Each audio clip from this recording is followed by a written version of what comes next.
Hello friends, Somalia pirates ki matang da video amatang haibadagi semjere samudra ki huranba masibu samudra lutera nataga pirates haina khangnare.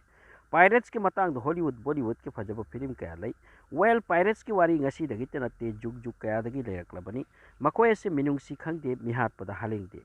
British sing na prithibi joy tawdangai mangda makhoi da pirates ki masing yamna layrami. Spanish, Dutch, Portuguese makhoi asigi piracy ki wari yamna lai. Video asidana Somalian pirates singi matang da khara khajik thamjari.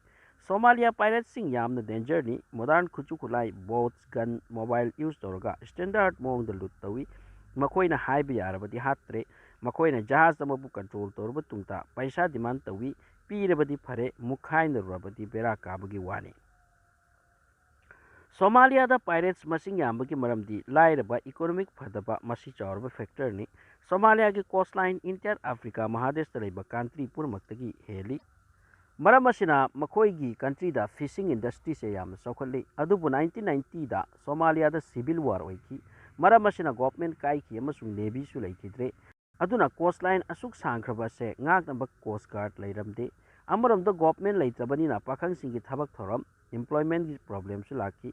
Side amada thangnaba laibak singna Somalia ki water line de fishing tawba haunarakki.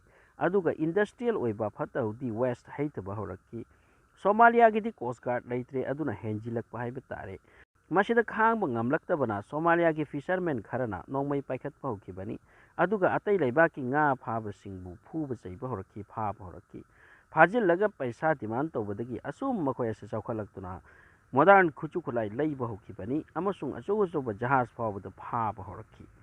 Ahmad मखोइना Gulf of Aden Somalia sea असीने चिंगबदा यामना कन्ना active ओइरम्मी कन्ना चथरम्मी थबक असे Somalia दी इना खुंदबनिना थबक असे हिंगबगी पांबई अमा ओइना लौखी अरोइबदा सोमालिया आर्मी नसु मखोइबु सपोर्ट मनुंगदा तोरम्मी मखोइगी लूट की थबक मरुओइना तौरिबसे स्वेज कैनल चटपगी लाकपा जहाज सिंगदनी मखोइना लूट तौरगा मीदी थोइना हाते यस खरबुदी मखोइगी खुद थवाई चटख्रे मखोइगी लमचत असिदा साउनिंगलक्तुना यूनाइटेड नेशन द डिस्कस फाव तौकी अदुगा लैबा खरगी नेवी सोमालिया समुद्रदा थारगा पायरेट सिंग असिगा थेंगनबगी थबक सु पाइखतकी 2008 ता लाकबा बीबीसी की रिपोर्ट अमगी मतुंगिना सोमालिया पायरेट्स असे मखल अहुम थोकना खाइदोई लोकल फिशरमैन अहानबा मरमना मखोइ असिना ऑपरेशन असिगी हेरोनी मेननी मरमदी मखोइ समुद्र की मरम फजना खंगी अनिसुबदे एक्स मिलिशिया मखोइ सिना हाइरेबा पायरेट सिंग असिबु फंडिंग तवी अहम सुबद टेक्निकल एक्सपर्ट मखोइने जीपीएस यूज तौरगा लाक्तिबा जहाज काइदले हैबसे खंगी